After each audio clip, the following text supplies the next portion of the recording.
Hey guys, Hello Bella here, and in this video I'm going to be talking to you about what I packed to go to Alaska. So I went to Alaska on a Holland America Line cruise, and the pack list is going to be pretty similar if you're going on any Alaskan cruise. I watched a couple different videos that touched on some different things, and I took what I liked from those and I brought some extra things with me. There's a lot of things that I packed that I feel like were unnecessary at this point, but then there's other things that I didn't pack that I wished I would have. So I'm going to try to tell you everything that I feel like is an absolutely useful thing to pack for your Alaskan cruise. Now, if you are flying, then obviously you have a suitcase that can only weigh up to 50 pounds. And so you have to be kind of prioritizing what is important and what is not. So the number one thing that I packed that I feel like I used every single day pretty much while I was off the ship was a waterproof jacket, basically a puffer raincoat, and I will show a picture of that here. I got this one at Ross for $40. It was originally $200. It's an Under Armour waterproof jacket. I highly recommend something that's waterproof because it wasn't as cold as I expected it to be in Alaska. We were there in May, and I feel like most of what we were combating was more of like staying dry. In order to stay warm, you had to stay dry. So I felt like having that waterproof jacket and then having, you know, a layer of a poncho in my backpack as well as a umbrella was something that I definitely wanted. So an umbrella is something else that I would encourage you to pack. It's not like you ever want to carry it around, but when you need it, it is extremely useful. So we did wind up using that one day. It was just pouring down rain while we got off the ship. So I highly recommend bringing an umbrella with you as well. The next thing I recommend bringing is either a waterproof backpack or a waterproof bag or a backpack cover. Now, I had a JanSport backpack that I've probably had for 7 or 8 years, and I had a rainproof cover that went over the back of it that I actually used while I was hiking part of the Appalachian Trail. So I just used my pack cover from that, and that did a pretty good job considering the fact that I already had an umbrella hanging over my head and then I had my backpack on. So you're gonna look like a tourist. You might as well just kind of come to terms with that now.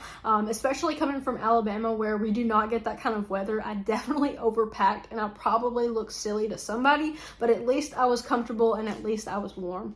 The next thing I'd recommend if you're going to Alaska is that you bring sunscreen, because when light reflects off of snow, it is very bright and you can definitely get sunburned around your eyes and your nose just from like looking out the cruise ship window, just in awe at everything. You know, you're so excited, you're just staring out the window all day, just looking out there. Definitely make sure that you bring sunscreen.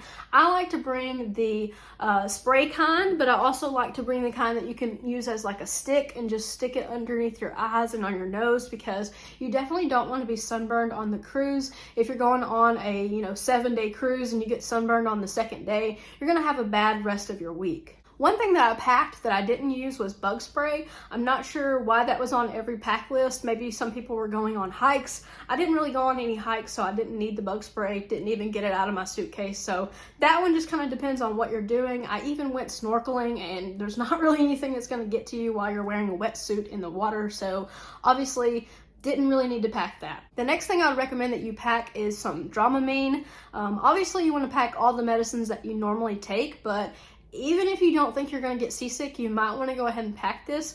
I got super seasick on the second day of the cruise, so bad that I actually just had to go and lie down. I could barely walk. There was people like holding onto the walls in the ship, and I could tell it was definitely affecting a lot of people. And I know that on Holland America Line specifically, they will actually give you some medicine for that if you don't have any, but just bringing your own Dramamine could really save you, especially if you go ahead and take it before you think you might need it. It could definitely save you kind of that feeling of just feeling woozy while you're on the cruise. Now, in addition to Dramamine, I would bring stuff like ibuprofen, anything like Tums that you normally take at home. I would bring that. You're gonna eat so much food, just bring the Tums. Like, just make it easier on yourself and just go ahead and bring it.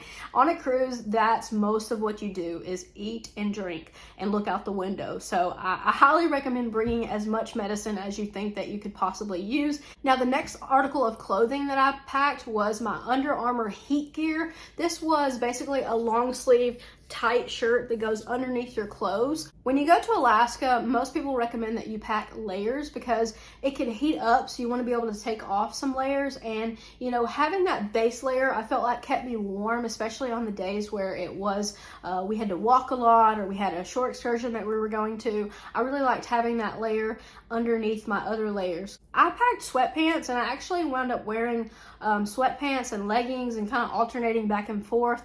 I don't think I really needed the sweatpants. I think I would have been pretty comfortable in leggings, to be honest with you, but if it had rained or something like that, I would need to figure out a way to keep myself dry. So if you wanted to bring like a poncho or something like that, that could work as well. A lot of people prefer just having waterproof clothes like the waterproof pants and shirt. Really, you just want to make sure that you are dry so that you can stay warm. I also brought a waterproof phone case. You're getting the theme of this video is basically waterproof everything that you have because you're going to get rained on, but I did wind up using that phone case quite a bit. The next thing I recommend is to bring magnetic hooks that you can hang on the wall. These are great to hang up wet clothes or to hang up your jacket or your bag or your purse or something like that. You can get these usually on Amazon in like a 10 pack, and they're like $10 or $15. Super useful, and once you use them, you probably will find some uses for them around your house as well, because since I bought them, I've started using them in other places. So magnetic hooks are a great addition that you can bring with you. I had no issue bringing those in my suitcase through the airport, so that is something that you could definitely bring with you if you are flying. Another thing that I brought was a brick for my charging station. Basically, it had multiple USB outlets and multiple plug outlets because some cruise ships do not have a USB port, and the USB port in our room did not work. So if I hadn't brought that, I would have a more difficult time charging everything that I had brought. The next thing that we brought was a hanging toiletry bag. So basically, there's little bags on Amazon that you can put all of your toiletries in, and then they just hang on the bathroom hook in the bathroom. That way you can find everything. There's not a ton of counter space or storage space when you go on a cruise ship, and it makes it a little bit easier if you can see what you're looking for. Personally, I like to unpack. I don't like to dig through my suitcase for a whole week when I'm traveling. I like everything unpacked and kind of organized. So personally, I really liked having that toiletries bag to just hang up and find what I was looking for as I was looking for it. Speaking of packing, you may not have used packing cubes before, and if you haven't, then you're probably like, what's the big deal? But once you use packing cubes, you're like, dang, I really need these. These are really like useful. I was able to pack like my underwear, my socks, and put everything in just kind of neat little rows. So whenever I got to unpack, when we got to our cruise ship, we had a tiny little closet. So I was just able to kind of say, okay, here's my underwear, here's my socks, and just unzip the thing and then just get them out of that as I went along. So I really prefer using packing cubes at this point.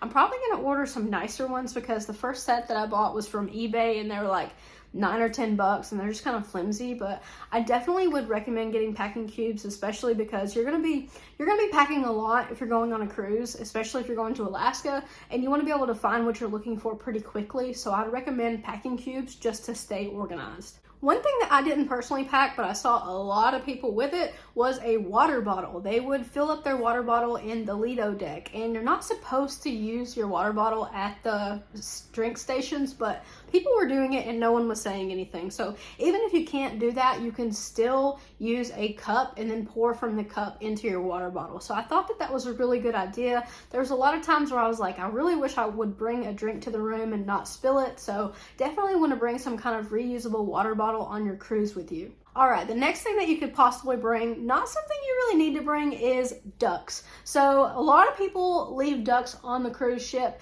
and they hide them for people to find, and you might be thinking, what is this duck madness? What is this all about? Trust me, I didn't really understand it either, but once you see the joy in like a kid's face for finding a little rubber ducky, you really just, I don't know, you want to be in on it. So if you want to be in on it and you want to have a good time, you could bring some ducks to hide. If you are old school and you want to highlight things on your itinerary that you get every day, you can bring a highlighter with you. I know most of the people probably just look at the app on their phone, but I mean, if you want to look at the paper or for whatever reason your phone isn't working or something like that, you can bring a highlighter and then highlight what you want to do each day on your itinerary, and then you can kind of stay organized and kind of get a flow for your day. The last thing that I packed that was a very last minute purchase, I'm talking like came like a day or two before I left for my cruise, was a pair of binoculars.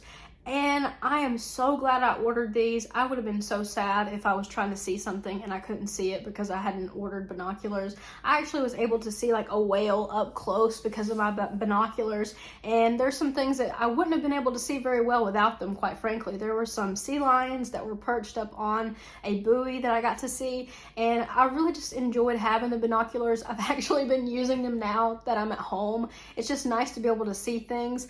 I normally wear glasses. I'm not wearing glasses for this video because they always glare, and then everyone says, why do your glasses glare? So I don't wear them for the videos normally, but if you have, you know, not the greatest vision and you want to be able to see far, and even if you have good vision, you just want to be able to see far, I highly recommend bringing binoculars with you. The binoculars I got were like probably the first thing that pops up on Amazon. They're about $40. I think they were Occer, OCCER brand, and they worked really well, and they were something that allowed me to see whales and sea lions and eagles all up close while I was on my Alaskan cruise. So if you are going on a scenic cruise, I would recommend getting those. Okay, this is a little bit silly, but the last thing that I'm going to recommend that you bring is a good attitude, because attitude is everything. It goes a long way, and if you bring a bad attitude, I feel like other people will know and they'll treat you differently. So if you just bring positivity, you'll get positivity. But if you bring a bad attitude, probably you're not going to get the best response from people. So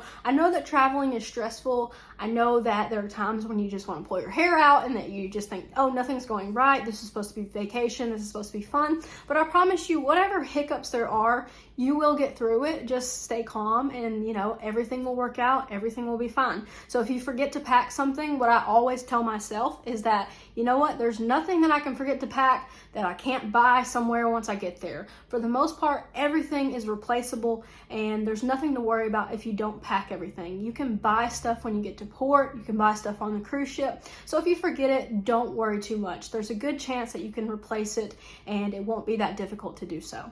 So I hope that you enjoyed this packing list for your Alaskan cruise. I really enjoyed my Alaskan cruise. I cannot imagine any other cruise that I could have went on that would have been more exciting than that for me, because it was something that I got to do with my grandmother, who had always wanted to go to Alaska, and going from Alabama to Alaska was so much fun. Thank you guys so much for watching the video. I really appreciate it that you came and watched to the end. If you like this kind of content and you want more, you can always subscribe to the channel. I will catch you guys in the next video. Take care until then.